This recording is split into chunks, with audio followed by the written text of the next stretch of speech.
చేప ప్రసాదం అనేది తెలంగాణలోని హైదరాబాద్ నగరంలో ప్రతి సంవత్సర మృగశిర కార్తె రోజున పంపిణీ చేసే ఒక ప్రసిద్ధ సాంప్రదాయం. దీనిని సుమారు 180 సంవత్సరాలుగా బతిని గౌడ్ ఫ్యామిలీ నిర్వహిస్తుంది. దీని గురించి తెలుసుకునే ముందు దిస్ ఇస్ లావణ్య. నేను ఇలాంటి వీడియోస్ ఎప్పుడు తెస్తూనే ఉంటాను. ఈ వీడియో మీకు నచ్చిందైతే లైక్ ఇంకా షేర్ చేయండి. ఇంకా ఈ ఛానల్ సబ్స్క్రైబ్ చేసుకోండి. చేప ప్రసాదం అంటే చిన్న సజీవ ముర్రల చేప నోటిలో ఒక రహస్య మూలికల పేస్టును ఉంచి దానిని అస్తమా మరియు శ్వాసకోశ సమస్యలతో బాధపడుతున్న వారికి మింగిస్తారు.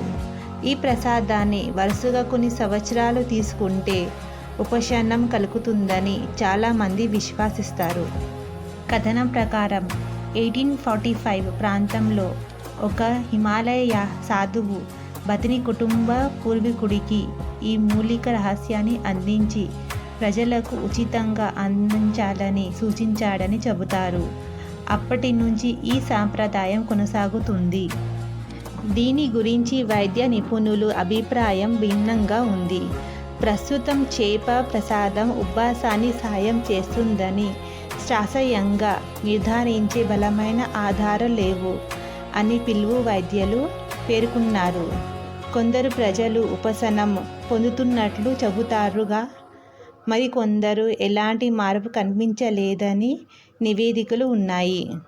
వేలాది మంది వెళ్ళే కారణం సాంప్రదాయం మరియు విశ్వాసం, కుటుంబ అనుభవాలు, ఉచితంగా పంపిణీ చేయడం, శ్వాస సంబంధిత సమస్యల నుంచి ఉపశమనం లభిస్తుందని నమ్మకం.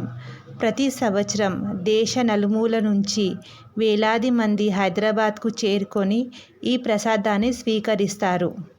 చేప ప్రసాదం తెలుగు రాష్ట్రాల్లో ఎంతో ప్రసిద్ధి చెందిన ఒక ఆధ్యాత్మిక సాంప్రదాయ ఆచారం.